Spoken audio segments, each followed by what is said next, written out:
రాష్ట్రంలో పోడు భూములను సాగు భూమిగా మార్చేందుకు రేవంత్ సర్కార్ ఇందిర సౌర గిరిజ జల వికాస పథకాన్ని అమలు చేయనుంది.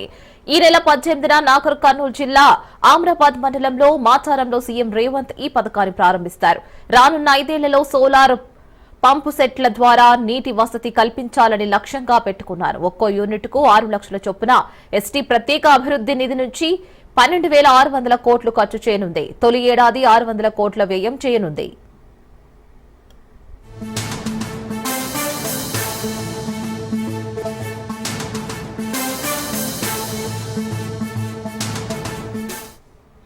ఇందిరా సౌర గిరిజన వికాస్ ద్వారా గిరిజనుల భూముల అభివృద్ధికి సౌర శక్తితో నడిచే మోటార్ల ద్వారా పంటలకు సాగునీటి సదుపాయం కల్పించడంతో పాటు జీవనోపాధికి ఉపయోగపడుతుందని మంత్రి జూపల్లి కృష్ణారావు తెలిపారు.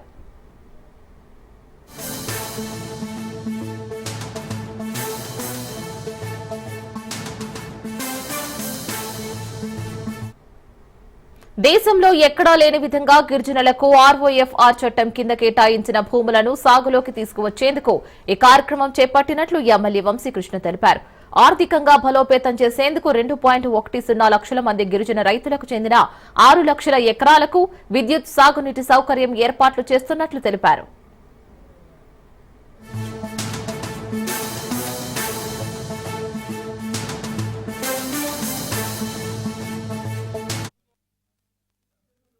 జరగబోయే ఇందిరా గిరి సౌర జల వికాస్ పథకాన్ని గురించి వివరంగా చెప్పడం జరిగింది. ప్రజలకు అర్థమయ్యే మాటలు చెప్పాలంటే గిరిజనుల వికాసం కోసం ఏర్పాటు చేస్తున్నటువంటి 12,600 కోట్ల రూపాయల పథకాన్ని మరి ఈ కుగ్రామం మాచారంలో శంకుస్థాపన చేయడానికి ముఖ్యమంత్రి రేవంత్ రెడ్డి గారు రావడాన్ని హృదయపూర్వకంగా నాగర్ కర్నూలు పార్లమెంట్ తరఫున, ముఖ్యంగా అచ్చంపేట అసెంబ్లీ తరఫున వారికి హృదయపూర్వకంగా స్వాగతం పలుకుతున్నాం.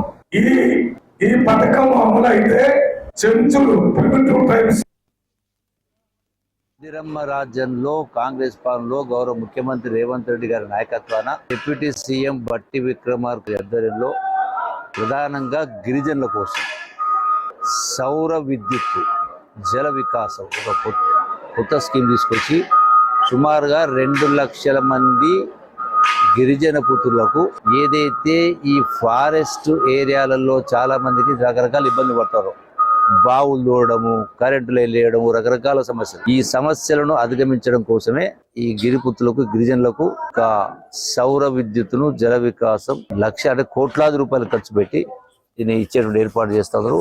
ఇది ఒక వరప్రసాదం లాంటి అడవి ప్రాంతంలో ఉన్నటువంటి గిరిజన బిడ్డలకు ఇది ఒక వరప్రదాయం, గొప్ప అవకాశం. చూస్తాం చాలా గ్రామాలలో అడుగడుగున అవస్థ పడతా ఉన్నారు, నరకం చూస్తా ఉన్నారు.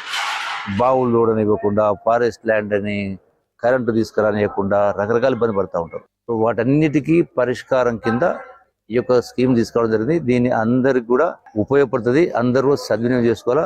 ఇది ఒక గొప్ప కార్యక్రమం.